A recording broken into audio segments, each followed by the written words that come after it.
একটি ছোট গ্রামে নদীর ধারে বসেছিল এক অদ্ভুত ছেলে, যাকে সবাই পাগল বলতো। সে ভোরের নীরবতায় নিজের সাথেই কথা বলতো, যেন অন্য কারো শুনবার মতো কেউ ছিল না। গ্রামের মানুষ তাকে পাগল ভাবত, কারণ সে পকেটে পাথর ভরে রাখত এবং বলতো এগুলো তার বন্ধু। কেউ হাসতো, কেউ বিরক্ত হতো, কিন্তু সে তার স্বপ্ন নিয়ে ব্যস্ত ছিল। রাফসানের মনের গভীরে এক স্বপ্ন ছিল, একদিন সে আকাশের রং বদলাবে, মানুষকে হাসতে শেখাবে।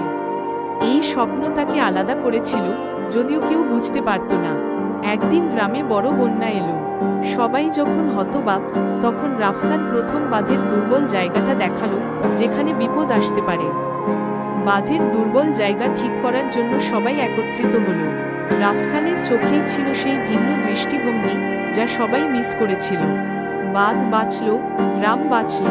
সেদিন থেকে কেউ আর তাকে পাগল বলল না। সবাই বলল, সে ছিল ভিন্নভাবে ভাবার মানুষ, যিনি গ্রামকে রক্ষা করেছিল।